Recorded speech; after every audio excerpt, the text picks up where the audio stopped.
भारत के सबसे बड़े धार्मिक संस्थानों में से एक तिरुमाला तिरुपति देवस्थानम यानी टीटीडी में एक ऐसा घोटाला सामने आया है जिसने सभी को हैरान कर दिया है।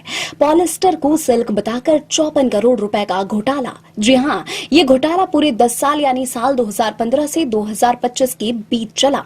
तिरुपति मंदिर में दानदाताओं को दी जाने वाली रेशमी शॉल और धार्मिक अनुष्ठानों में इस्तेमाल होने वाली मुलबेरी सिल्क शॉल असल में सिल्क थी ही नहीं।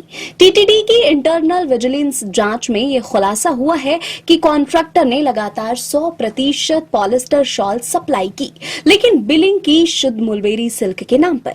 जांच में सामने आया कि एक शॉल जिसकी असल कीमत 350 रुपए थी, उसे बिल में 1300 रुपए दिखाया गया, यानी एक दशक में टीटीडी को 54 करोड़ से ज्यादा का नुकसान। टीटीडी के चेयरमैन बीआर नायडू ने बताया कि पूरा मामला अब एंटी करप्शन ब्यूरो यानी एसीबी को सौंप दिया गया है।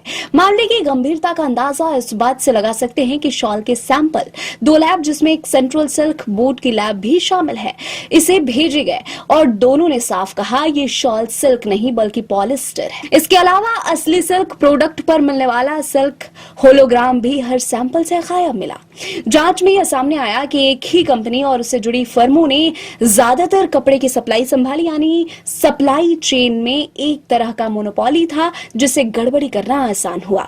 यह पहली बार नहीं है जब टीटीडी में ऐसी अनियमितताएं सामने आई है। इससे पहले लड्डू प्रसादम में घी की क्वालिटी पर सवाल और पारा कमानी यानी हंडी में पैसे गिनने के दौरान चोरी जैसे मामलों ने भी संस्था की पारदर्शिता पर सवाल उठाए थे।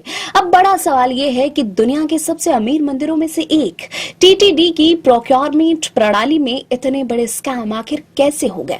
क्या भविष्य में वेंडर प्रबंधन और जांच व्यवस्था और सख्त बनाया जाएगा? एसीबी की जांच के बाद इस घोटाले में और कौन-कौन फंस सकता है, यह आने वाले दिनों में साफ हो पाएगा।